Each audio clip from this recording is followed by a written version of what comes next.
ingatanku menggali di dalam ciptaku. Berkali-kali Bung Karno berkata bahwa tongkat komandonya tidak memiliki daya sakti atau daya lindui. Itu hanya kayu biasa yang aku gunakan sebagai bagian dari penampilanku sebagai pemimpin dari sebuah negara besar, kata Bung Karno pada penulis biografinya Cindy Adams pada suatu saat di Istana Bogor. Bung Karno sendiri memiliki 3 tongkat komando yang bentuknya sama. 1 tongkat yang ia bawa ke luar negeri, 1 tongkat untuk berhadapan dengan para jenderalnya, dan 1 tongkat waktu ia berpidato. Namun kalau keadaan keburu-buru dia harus pergi, yang kerap ia bawa adalah tongkat sewaktu ia berpidato. Pernah suatu saat Presiden Kuba, Fidel Castro, memegang tongkat Bung Karno dan bercanda, "Apakah tongkat ini sakti seperti tongkat kepala suku Indian?" Bung Karno tertawa saja.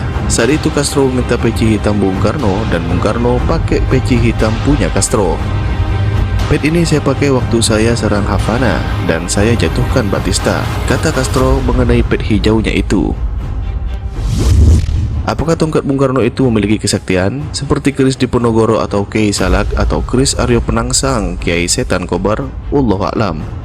Tapi Bung Karno sakti, itu sudah jelas.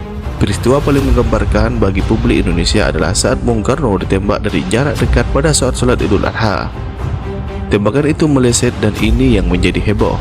Bagaimana bisa penembaknya adalah seorang jago perang terlatih? Kenapa menembak dari hanya jarak 5 meter tidak kena? Di radio saat itu, saat sidang pengadilan penembakan Bung Karno terungkap saat Bung Karno membelah dirinya menjadi 5. Penembak itu pun sangat bingung mana Bung Karno asli dan mana Bung Karno yang palsu. Kesaktian Bung Karno sebenarnya adalah kesaktian Tiban. Tiban adalah satu istilah Jawa bahwa kesaktian itu tidak dipelajari. Waktu lahir Soekarno bernama Kusno. Ia sakit keras, kemudian diganti nama Soekarno. Setelah sehat, datanglah kakek Soekarno, Harji Dik Romo, datang dari Tulungagung untuk berjumpa dengan Soekarno kecil saat itu. Sang kakek melihat ada sesuatu yang lain di anak ini. Kakek Soekarno sendiri adalah seorang yang sakti. Ia bisa menjilati bara api pada sebuah besi yang menyala. Rupanya di lidah Soekarno ada kemampuan lebih, yaitu mengobati orang. Soekarno dicoba untuk mengobati bagian yang sakit dengan menjilat.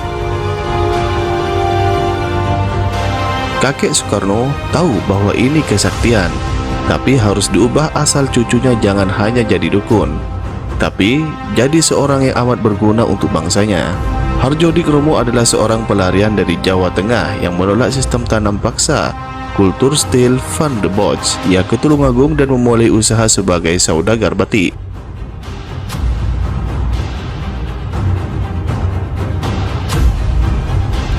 Leluhur Bung Karno dari pihak bapaknya adalah perwira perang Diponegoro untuk wilayah Solo.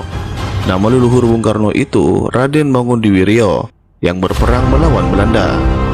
Mangundiwiryo adalah seorang kepercayaan Raden Mas Purwidikdoyo, salah seorang panglima Diponegoro yang membangun benteng-benteng perlawanan antara Boyolali sampai Merbabu.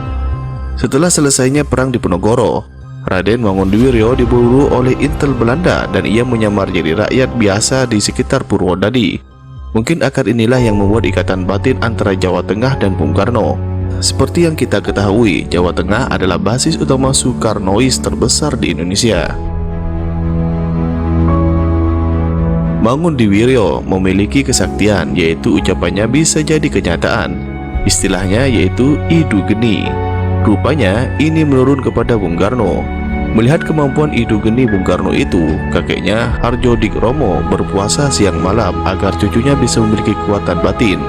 Pada suatu saat, Harjo Dik Romo bermimpi rumahnya kedatangan seorang yang amat misterius, berpakaian bangsawan Keraton Mataram, dan mengatakan dengan amat pelan bahwa cucumu adalah seorang raja, bukan saja di tanah Jawa, tapi di seluruh Nusantara.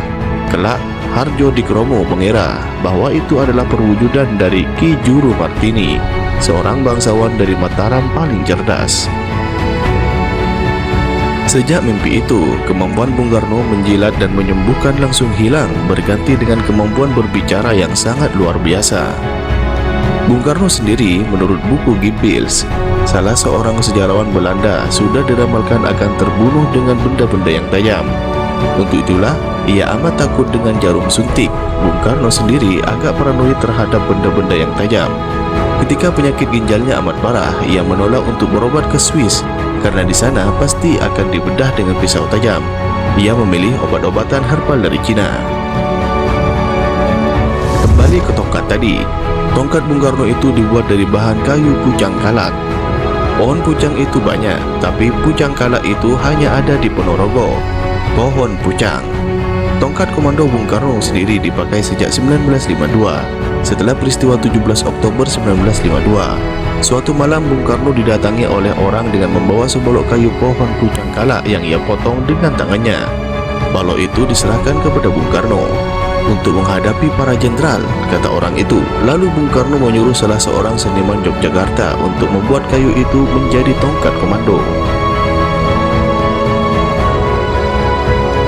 Sebagai tambahan dalam khazanah politik Indonesia, agemen atau pegangan itu soal biasa.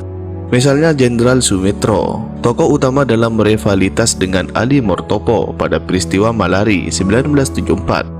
Sebelum meletusnya Malari, kedatangan seorang anak muda dengan pakaian dekil dan menyerahkan sebilah keris. Untuk menang, Pak, kata anak muda itu.